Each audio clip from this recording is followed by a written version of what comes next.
Bem-vindos para acelerar o trabalho da História da Família, ensinado hoje por Elder Packer, do 70. Mais uma vez, meu nome é Elder Henrique Falabella. Eu sou um assistente diretor da História da Família, do Departamento de História da Família da Igreja. Sentimos o privilégio novamente, hoje, de sermos ensinados por uma autoridade geral. Elder Packer tem sido membro do Coro dos 70 por 6 anos. Antes disso, serviu como bispo, presidente da missão na Espanha e também como membro da junta. E agora é o vice-presidente da myfamily.com e também cuida supervisiona o trabalho de História da Família da Igreja. Elder Packer.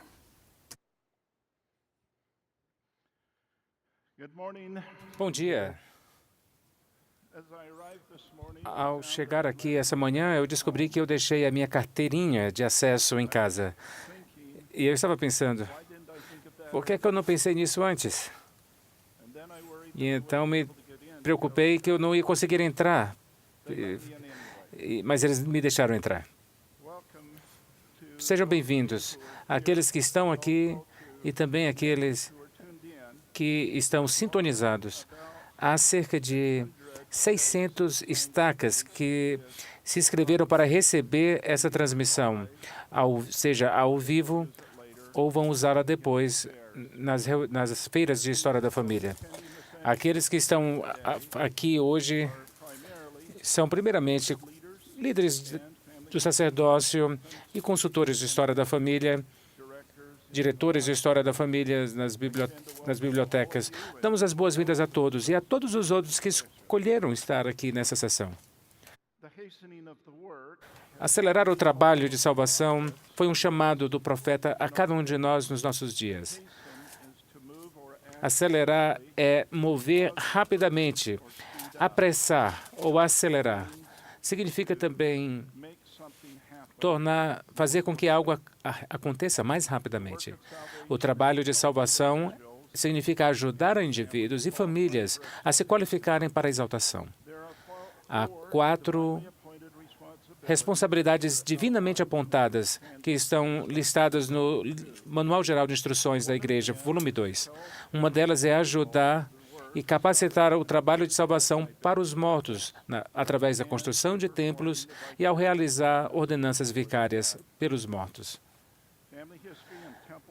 O trabalho de História da Família, de templos da Igreja, é de maior responsabilidade para garantir para aqueles que ainda não ressuscitaram e que estão do outro lado, para que recebam experiências e evidência de comunicação através do véu ao fazermos esse trabalho. Eu estou feliz de relatar a vocês que estamos fazendo progresso durante o ano passado. A submissão de nomes por vocês, membros da igreja, cresceu 17%. Isso não é de entusiasmar? Nós saímos de 2,4% de membros da igreja que submetiam nomes a 2,7%. Agora, o que geralmente pensaríamos que 17% é algo impressionante, mas isso também significa que há 97% dos membros da igreja que não estão submetendo nomes regularmente, nome de seus ancestrais, para as ordenanças do templo. Esses números, eles clamam para serem mudados. O meu propósito hoje é falar a você claramente, mas bem diretamente, sobre o que necessita ser feito.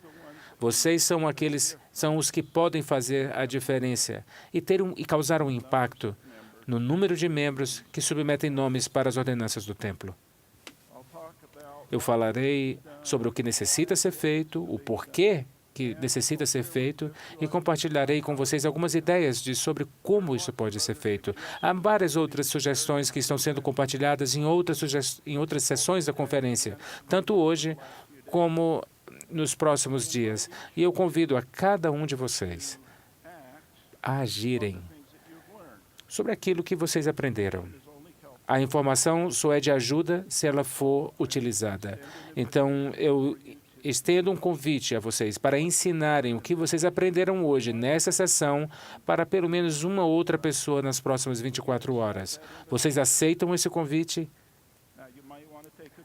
Talvez vocês queiram tomar algumas notas para que os ajudem a lembrar-se. Há coisas que são importantes para serem sabidas e também para serem utilizadas. Como um jovem pai dirigindo o nosso filho mais novo um dia, num dia extremamente quente dentro do carro, eu ouvi ali, eu descobri que ele tinha parado de respirar no assento e foi uma reação a uma vacina. Vocês podem imaginar a minha ansiedade. Eu precisava fazer algo imediatamente para ajudá-lo, para dar os primeiros socorros. E, logicamente, dei também uma bênção. Não houve tempo de levá-lo ao meu pai, ou para o meu mestre de escoteiros, ou outros líderes do sacerdócio, ou para aprender como dar os primeiros socorros ou dar uma bênção. Mas ainda bem que o meu pai, o meu líder dos escoteiros e meus outros líderes do sacerdócio me ensinaram bem, e eu fui capaz de dá-lo uma bênção e de revivê-lo. Meu filho agora tem uma família própria. Meu pai, meu líder dos escoteiros e os líderes do sacerdócio ajudaram-me a salvá-lo. Quando a irmã Packer e eu viajamos, ocasionalmente, nós entramos num país e eles querem ver nossos passaportes. O passaporte é uma credencial para entrar no país. Se somos julgados e tendo os critérios corretos, o oficial da imigração vai nos permitir entrar. Caso contrário, nos despedirá. Há um passaporte espiritual que cada um de nós, cada pessoa na Terra, pelo qual cada pessoa na Terra se qualifica, caso ele esteja preenchido com os carimbos corretos. Para participar desse critério, devemos fazer todas as coisas. Cada um de vocês deve ter recebido isso no seu pacote, e vocês podem usá-lo depois. Mas como os primeiros socorros, que são ordenanças da salvação, cada um de nós recebemos um carimbo espiritual nesse passaporte. E o papel de vocês, líderes da igreja, consultores de história da família, é de ajudar os membros da igreja e aqueles sob o seu cuidado a obter esse carimbo no seu passaporte. Muitos dos membros não têm esse carimbo nos seus passaportes ainda. Nos Estados Unidos, onde vários de vocês servem, 75% dos membros têm 4 gerações. Isso é muito bom, mas isso significa que 25% dos membros não têm. Internacionalmente, essa história ainda é bem mais diferente. 70% dos membros da igreja não têm ambos os pais numa árvore genealógica. 90% não tem os avós. 95% não tem os bisavós. Então, há uma grande oportunidade que esses membros já saibam os nomes das pessoas que estão nas suas primeiras 4 gerações. Mas as nossas responsabilidades vão além dessas primeiras 4 gerações. Precisamos ajudar a todos os membros a encontrar os seus ancestrais. A igreja construiu ou anunciou 191 templos. Com o aumento na capacidade e a frequência aumentada nos templos, há uma grande necessidade por maiores nomes. para manter os templos ocupados e abertos. Cada distrito do templo deve tornar-se autossuficiente com os nomes para que tenham as portas abertas. Então, ao ensinar e motivar os nossos membros,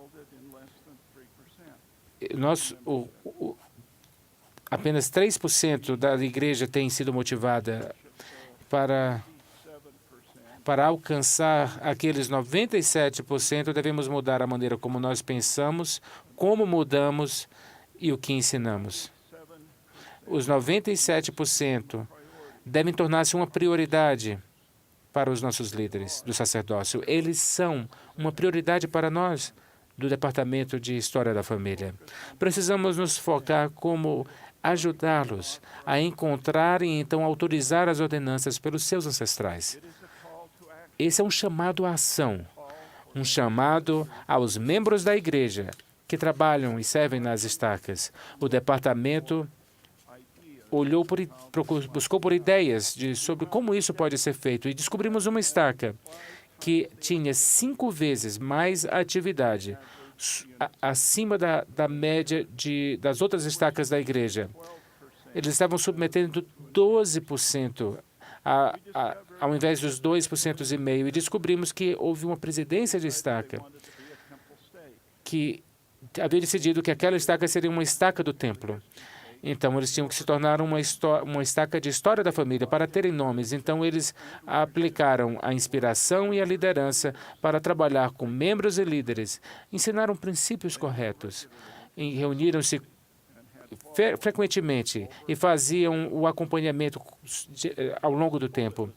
Foi simples, foi fácil, foi efetivo.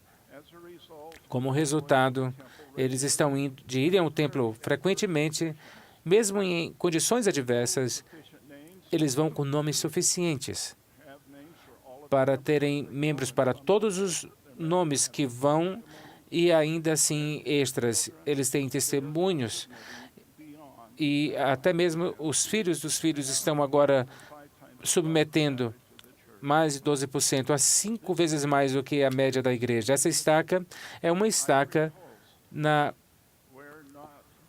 Costa do Marfim, onde a maior parte dos membros não tem computadores.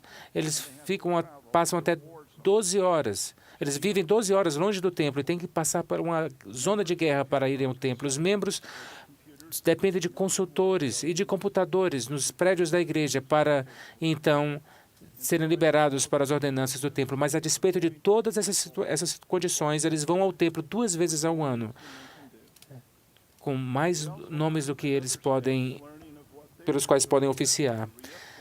E queremos que as estacas possam reaplicar esses princípios nas próprias estacas, com mudanças similares. O que líderes inspirados podem fazer, vocês mesmos podem fazer. O Espírito Santo irá inspirá-los a saber o que devem fazer. O Senhor disse que o Espírito Santo vos mostrará todas as coisas que deveis fazer. Vocês podem se tornar missionários para ajudar aqueles sob o seu cuidado, para que tenham uma mudança de coração. Podemos edificar a fé, fortalecer testemunhos, motivar e inspirar. Missionários criam situações onde investigadores podem sentir o Espírito e ter experiências espirituais. Nós podemos ajudar os membros a terem experiências espirituais para iniciarem esse trabalho. Nós podemos ajudá-los a sentir o espírito de Elias. O espírito de Elias, que é o Espírito Santo, prestando testemunho da natureza divina da família. No trabalho missionário, chamamos isso de mudança de coração. No trabalho de história da família, mudamos isso em voltar o coração. A mesma coisa.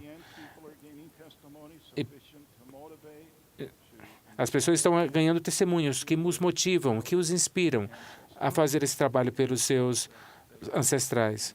E, no processo, eles têm sentimentos que os motivam à ação.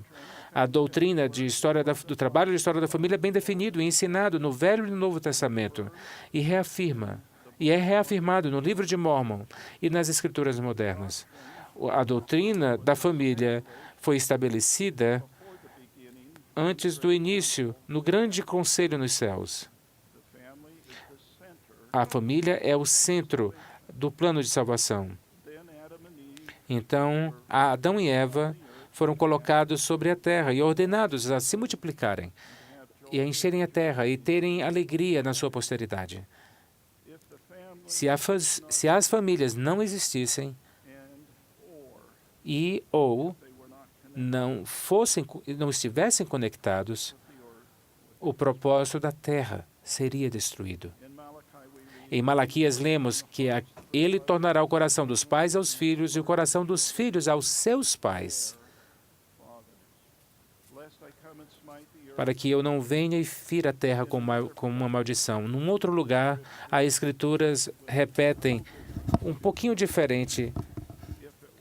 Se não fosse assim, toda a terra seria totalmente destruída na sua vinda. No Novo Testamento, lemos que os batismos eram realizados pelos mortos. Quando perguntados se os mortos seriam ressuscitados, a Escritura responde: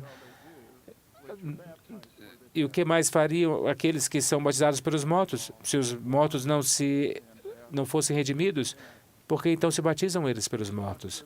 Essas doutrinas têm sido reafirmadas nas revelações modernas e enfatizadas. E enfatizam que primeiro devemos fazer o trabalho pelos nossos mortos. Depois, em Doutrina e Convênios, ela explica a inter-relação quando diz: pois nós sem eles não podemos ser feitos perfeitos, nem eles sem nós podem ser aperfeiçoados. Nem podem eles, nem nós, sermos aperfeiçoados sem aqueles que morreram também no Evangelho. Note que não apenas se referem àqueles que morreram sem o Evangelho, mas àqueles que devem ser conectados com aqueles que tiveram e aceitaram o Evangelho.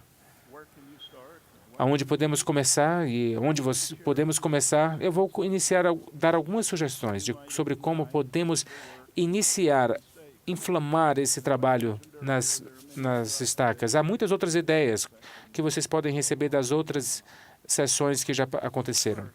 Primeiramente,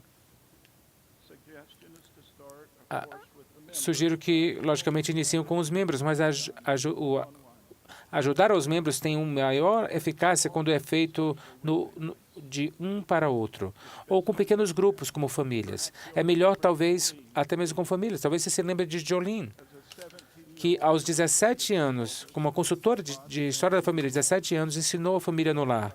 Ela começou a ajudar a família a ter uma experiência onde os filhos se vestiriam e reviveriam um evento que aconteceu na família. E assim eles tiveram sentimentos que tocaram aos pais e os filhos. Vocês podem fazer o mesmo. A segunda sugestão é que primeiro devemos trabalhar no coração. Comece a tocar os seus corações com histórias e fotos dos seus ancestrais. Ajudem-nos a terem experiências espirituais, para que sintam o espírito de Elias. Convidem pessoas a compartilhar histórias sobre os seus ancestrais. E as pessoas compartilharão, e ao compartilharem histórias, terão sentimentos. Terão o sentimento de Elias, que novamente é o Espírito Santo. E aprenderão sobre si mesmos e terão amor pelos seus ancestrais. E esse amor os motivará a fazer algo pelos seus antepassados. Tire um momento, pense num ancestral de sua vida. O que foi que ele fez por você?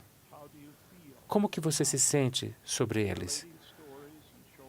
Ao relacionarmos com histórias e fotografias, convidamos experiências espirituais. Deixa eu compartilhar uma experiência pessoal. Eu cresci num lar com pais que compartilharam histórias sobre os seus ancestrais. Muitas das histórias eram sobre ancestrais, e essas histórias agora estão na árvore familiar. Uma dessas histórias era sobre Christina White. Você pode ver a foto dela aqui na árvore genealógica, agora aumentada. Ela nasceu na Dinamarca em 1830. A família foi convertida ao Evangelho. Christina e duas de suas irmãs finalmente economizaram dinheiro para que pudessem vir aos Estados Unidos e participar das companhias de carrinhos de mão. Ela compartilha que depois de alguns dias na trilha, ela já tinha gasto 2 pares de sapato.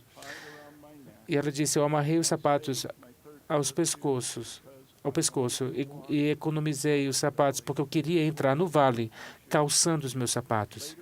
Depois ela registrou que nos últimos dias daquela jornada, ao acordar pela manhã, havia um pouco de neve no chão. Eu sentei, tirei os sapatos do meu pescoço, tentei colocá-los no pé, mas eles estavam tão inchados e cortados que eles não entravam no sapato.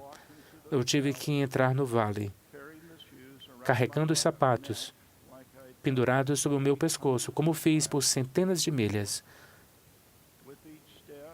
E com cada passo, eu deixei uma marca, uma pegada de sangue na neve. Christina, ela ajudou-me a moldar a minha vida e eu aprendi a amá-la e a apreciar o que ela fez por mim. Também desenvolveu em mim o sentimento de que eu não quero fazer qualquer coisa que envergonhe os meus antepassados. Pense nas Cristinas de suas vidas, como eles causaram impacto em suas vidas. Essas são pessoas reais. Não são apenas nomes em túmulos.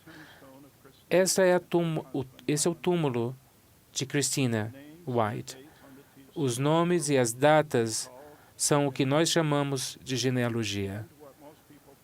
O fim que as pessoas geralmente associam quando ouvem história da família. Mas isso não é história da família. A história da família tem muito mais do que isso. Incorpora a genealogia, mas ela inclui o passado, o presente e o futuro. História da família inclui histórias anteriores, passadas, ligando-os aos presentes, a história que está sendo feita ao vivermos a nossa vida. Então, incluirá o futuro.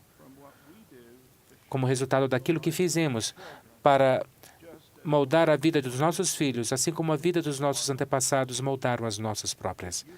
Vocês podem fazer o mesmo ao seguirem essa fórmula. Ao ajudarem pessoas a terem experiências espirituais e a terem uma mudança de coração. Primeiro, contem a sua história. Segundo, convidem-nos para compartilharem as suas histórias. Convidem-nos para descobrirem mais sobre outros parentes e famílias do passado ao conversarem com outros parentes. E então que eles a registrem ao entrarem na árvore genealógica, no Family Tree, registrando-as no livreto ao qual foi referido já aqui. Isso foi desenvolvido para metade da igreja que não tem computador, mas é de grande benefício e ajuda para aqueles que têm, mesmo aqueles que têm acesso a computadores. Há uma outra coisa que vocês podem fazer para criar experiências espirituais e trazer à tona o espírito de Elias. Se vocês estão numa área onde a internet está disponível, você pode levar um indivíduo à árvore genealógica deles. Lá eles verão fotos e talvez histórias que são deles próprios. Para aqueles que não têm acesso ao Family Tree, vocês podem usar o folheto Minha Família e podem ajudá-los a preencher histórias de suas famílias e consultores da história da família podem depois transpor essas informações para o site Family Tree. Outra sugestão, encorajem participação em reuniões familiares. Essa é uma grande oportunidade de ouvir histórias e ter informações que vocês não conhecem, e mesmo compartilhar fotos com outros membros da família. Podem também se divertir compartilhando histórias que vocês descobriram com aqueles mesmos parentes. Encorajem-nos a preservarem as suas histórias no folheto Minha Família ou no site Family Tree. A próxima ideia é mudar a ordem em que estudamos história da família nas classes. Novamente, precisamos ensinar diferentemente. Primeiro, começando com coisas do coração, depois passando para os gráficos. Ajudem-nos a aprenderem sobre si próprios, através de aprenderem sobre seus ancestrais. Eu tenho um irmão que é um consultor de história da família, junto com sua esposa, e eles tiraram 2 ou 3 classes falando sobre ancestrais e os sentimentos que os estudantes tinham a respeito daqueles ancestrais. Eles pediram aos estudantes para escolherem alguém sobre quem eles queriam aprender e a fazerem perguntas que iriam ajudá-los a descobrir mais sobre seus ancestrais. E então eles perguntaram: por que você escolheu essa pessoa? Então, conte a eles sobre eles. Um dos irmãos nessas classes escolheu o pai, que morreu quando ele tinha 8 anos. Ele perdeu o contato com aquele lado da família. Ele colocou uma pequena história no Family Tree e perguntou se alguém sabia algo mais.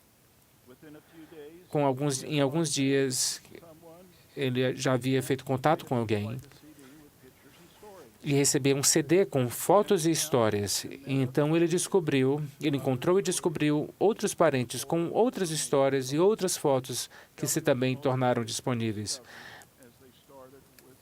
Então, as descobertas começaram com histórias. E agora, ele descreve o Family Tree como o Facebook dos mortos. E eu estou esperando que alguém do outro lado do véu possa também entrar algo nesse Facebook. Mas por muitos anos nós ensinamos sobre tecnologia e sobre regras da genealogia. Nós precisamos inverter isso e começar com histórias e fotos. Ajudem as pessoas a se descobrirem. A história da família tem a ver com o coração, antes do que os gráficos. Uma outra sugestão é colocar a família de volta na história da família e trabalho do templo. Ao longo dos anos, isso se desenvolveu como uma experiência solitária. Ao termos experiências solitárias, quando alguém quer aprender sobre experiências com a história da família sozinhos, nós sentamos na frente do computador e explicamos sobre o computador, mas se os jovens querem ir ao templo, como que nós os levamos?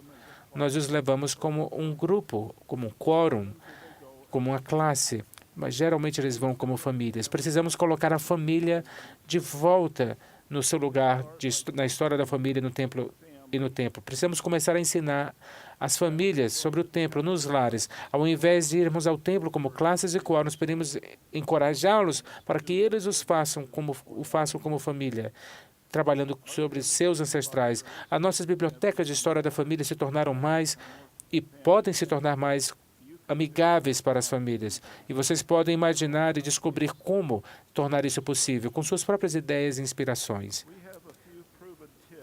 Temos algumas dicas já comprovadas através de alas que têm metas, que têm resultados acima da média.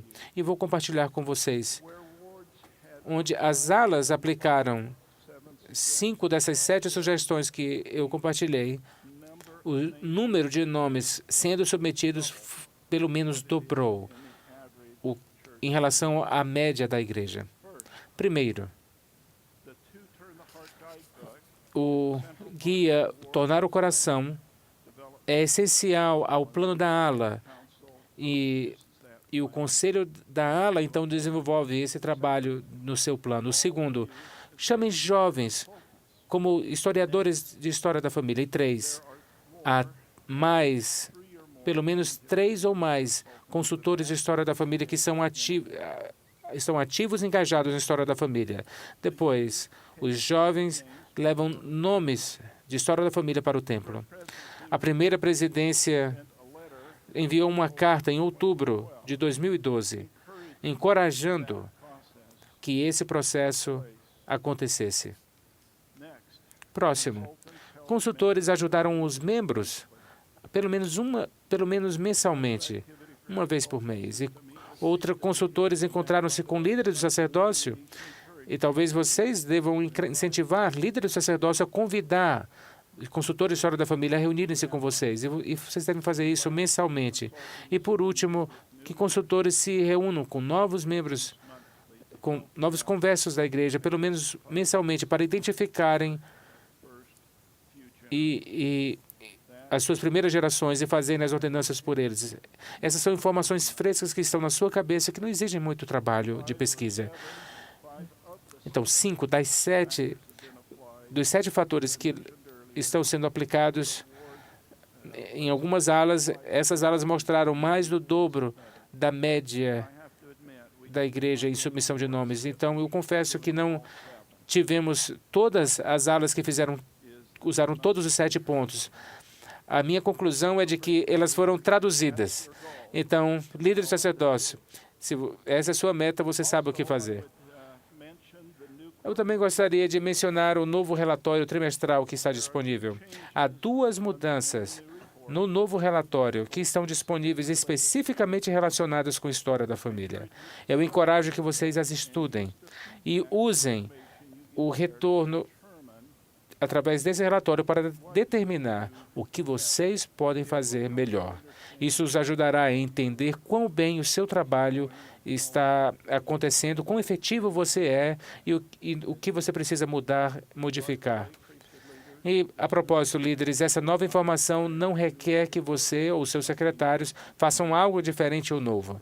Ela é proporcionada pela igreja, inserida já no relatório, e a sua responsabilidade é simplesmente ler e agir com respeito ao que você aprendeu. Ao longo dos anos, há vários obstáculos que membros encontraram. Esses obstáculos se tornaram realmente consertados. Enquanto a maioria desses obstáculos foram eliminados, as percepções ainda continuam na mente de muitas pessoas. Nós convidamos que vocês ajudem a mudar essa mentalidade, essas percepções. Há algumas que vocês podem simplesmente definir. Uma dessas percepções é de que o trabalho de história da família é apenas para pessoas mais idosas, quando se aposentam. Precisamos mudar isso. E eu creio que a melhor maneira de fazer isso é através dessa conferência. Olhem nos números de jovens. Ao passarem pelos salões e corredores dessa conferência hoje, há 4.000 jovens que se registraram. Imagina, 4.000 jovens que estão vindo para um evento de história da família. E temos outros 4.000 jovens que queriam vir e nós não podíamos acomodá-los aqui. Um outro obstáculo é a percepção de que outros acreditam que o trabalho já está feito. Há alguns anos atrás, um parente trouxe um dos seus netos ou alguns dos seus netos para um acampamento e, ao dirigirem para lá, eles compartilharam histórias sobre seus ancestrais. E, ao contarem algumas histórias sobre esse ancestral e aquele ancestral, um dos mais jovens disse: o que é um ancestral? Muitos não sabem quem eles devem encontrar e por quem eles devem autorizar as ordenanças. A regra é de que as pessoas podem encontrar e autorizar ordenanças não apenas pelas suas linhas diretas, que o Elder Foster se referiu, mas aos seus primos, listados entre os seus ancestrais. Então, vamos encontrar os nossos primos. Um estudo calcula que se você voltar 10 gerações, e então, presumindo que apenas 4 filhos, 4 gerações a seguir estão listadas, você resultará em 8 milhões de nomes. E se você já fez os 8 milhões de nomes, então você pode ajudar o seu próximo. E se você não fez tudo isso, então há nomes a serem encontrados. Há uma outra mal concepção de que não há mais registros a serem encontrados. Para que vocês não fiquem descorajados, estamos acrescentando 1,7 milhões de nomes por dia E isso inclui domingos. Isso é uma média. Estamos fazendo várias parcerias com companhias de história da família, como Ancestry, Find My Past, My Heritage, que é uma empresa, mesmo a Sociedade Genealógica Inglesa. E vamos aumentar o número de registros de 2 a 3 vezes mais. Então, vocês devem reconsiderar esse preconceito. Uma outra ideia de que você precisa ter conhecimento técnico. A maioria dos obstáculos que eliminamos com o uso, na verdade, eliminamos com o uso da tecnologia, estão agora extremamente simples, simplificados para submeter nomes através da internet e da tecnologia. Em conclusão, a igreja lida com um grande número de viajantes, grande número de passaportes. Ocasionalmente, um viajante chegará num novo país e descobrirá que não tem todos os carimbos para entrar. E não demora muito para que eles liguem para as pessoas que podem ajudá-los a suprir com aquelas necessidades para que possam entrar nos países. Viajantes sempre ligam para as pessoas que podem ajudá-los a entrar. Um dia, no futuro, cada um de nós necessitará apresentar o nosso passaporte espiritual. A maior parte dos nossos ancestrais que já faleceram, eles já desembarcaram. Estão em fila diante da imigração. Muitos, talvez a maioria, não têm as credenciais que precisam. Eles estão sentindo falta das ordenanças. Eles estão ansiosos, mesmo desesperados, para terem o trabalho do templo realizado para que eles possam prosseguir. Como que você se sentiria se você estivesse nessa situação? Como os vivos que se encontram na imigração, eles chamam por aqueles que podem ajudá-los a resolver esses obstáculos. Eles chamam pelos seus descendentes, que podem encontrar e autorizar as ordenanças. Vocês podem imaginar que os mortos estão esperando pelas credenciais espirituais da imigração, buscarão aqueles que poderão influenciar e motivar aqueles ancestrais. Quanto tempo se passou desde que você teve essa experiência, quando você disse, eu sabia que eu devia ter feito isso? Ou eu sabia que eu não devia ter feito isso? No meu caso, talvez. Esses sentimentos são sussurros do Espírito. Não se surpreenda se você tiver sentimentos sobre um ancestral seu ou um ancestral de alguém no seu rebanho. Você pode sentir as suas esperanças e desejos. Podem imaginá-los chamando, clamando. O presidente Eyring disse, a esperança deles está em suas mãos. Cada um de nós necessita de nosso passaporte, do carimbo do nosso passaporte espiritual. Você está na posição de ajudar 97% dos membros da igreja. Vocês podem fazer uma diferença. Vocês devem fazer uma diferença. A esperança deles está em suas mãos. Eu testifico desse trabalho, em nome de Jesus Cristo. Amém.